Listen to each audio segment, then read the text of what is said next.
since independents cannot afford to reject the Finance Bill 2024. Speaking at Kiritiri, Muriuki noted that for the first time, the government has allocated money to provide water and tarmac roads in the constituency. The lawmaker, who was elected as an independent candidate, said rejecting the bill is tantamount to rejecting development projects needed by his people. Wale wanasema ni mbaya, sisi tunasema ni mbaya kwa nini? Lakini sisi tukiwa watu wa mbele sawa, hii ndio mzuri sana kuliko zote. Kwa sababu ile shida tumekuwa nayo ya maji. Kila wakati tukija kuomba kura tunasema tupewe maji. Hii budget imetupea maji na hiyo maji imeshapata tendering na contractor ameshapewa barua. Sasa tunangojea tukupitishe hii budget, contractor akuja aende Kaburu aje kuweka maji. Situpiga makofi. Na tukikosa kupitisha hiyo maji imepotea. Unataka ipotee? Hiyo maji mmeomba kutoka independence. Unataka ipotee? Baadaye unataka maji ipotee? Okay. Haya, baadaye unataka tupoteze maji? Hapana. Generation Z iko baadaye. Unajua generation Z haijui vile wanamama wameshumbuka wakitafuta maji. Mtu ana shida kutafuta maji siku mzima.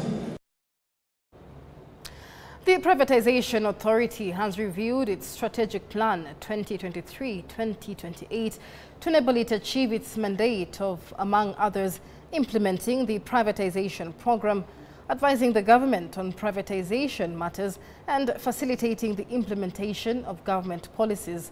The Principal Secretary for Treasury, Dr. Chris Kipto, noted that the strategic plan will facilitate the reduction of demand for government resources from privatized entities. This as court cases have slowed down the privatization of companies. Let's listen in.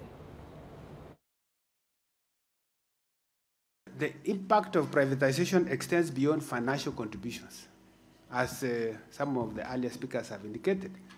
The authority actively supports the government's broader economic agenda by reducing the demand for government's resources from privatized entities, ensuring optimal resource allocation, and enhancing the efficiency and sustainability of public services and projects.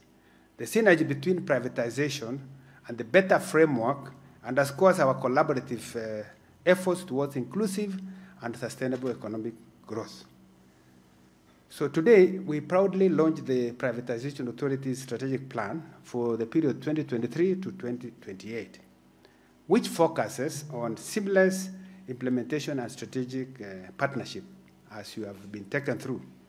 These measures address potential bottlenecks and accelerate progress towards achieving our objectives. Alongside this, we shall unveil a new brand identity reflecting the values of professionalism, collaboration, integrity. Over 300 delegates aligned with Nairobi Governor Johnson Sakaja are seeking solutions following the postponement of the UDA elections, which are scheduled for today. This marks the third time the National Election Board has delayed the elections, leading to suspicions of malice among the delegates. The board cited unspecified, unavoidable circumstances for the postponement. The repeated delays have caused significant frustration among the delegates who expressed their dissatisfaction at the party's headquarters on Ngong Road.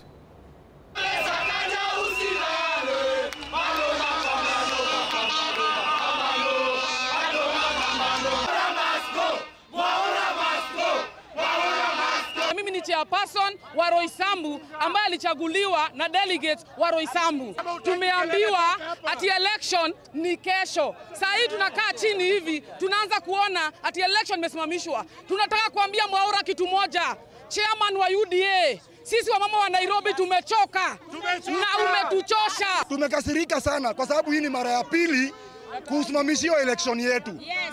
Juzi walitoa circular, wakasema kesho tutakuwa Bomas. Leo tunaona cancellation kwa simu. Si nasema hivi, kama bwana Mwaura amepatiwa pesa, ni vizuri atuambie leo. Several students in the Bobasi constituency, Kisii County, are at risk of missing out on enrollment in universities, colleges and TVET institutions this year due to delays in government-issued identification cards. During a press briefing at Samet sub-county, students highlighted that the lack of identification cards would hinder their ability to apply for HELB funds, which are essential for their education. The predicament may force them to remain at home due to financial constraints. So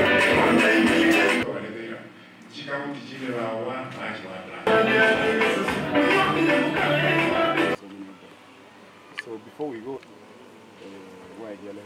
this exercise, there will be a lot of clarities around one, application, two, student IDs, as you can see, is a concern from this area.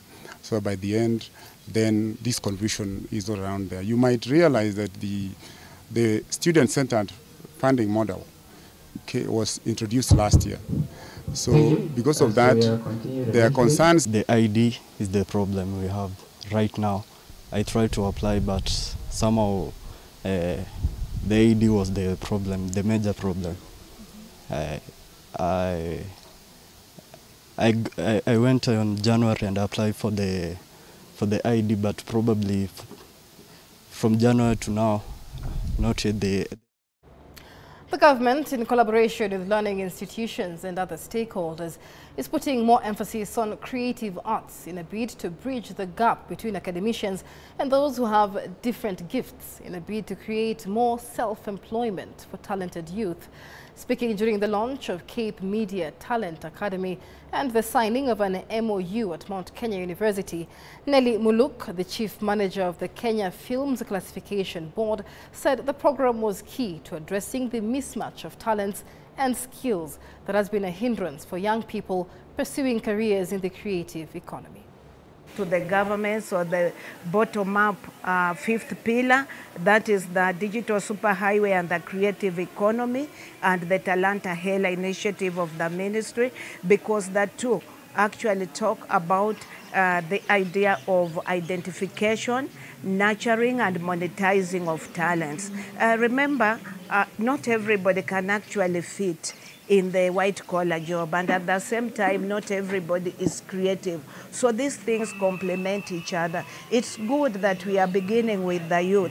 This is the space you find that between 18 up to 25 are very creative, and they're the majority, according to statistics, that are found within this space. So all that they need to do, actually, and even through this talent academy, is just to ensure that they identify their niche. It is also a way of being able to create employment to our students. So this was a nice day for us, and we are looking forward for this collaboration with the Cape Media to ensure that our students take care.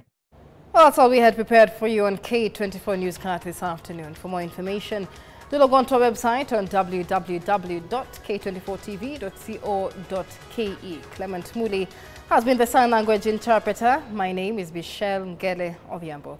Good afternoon.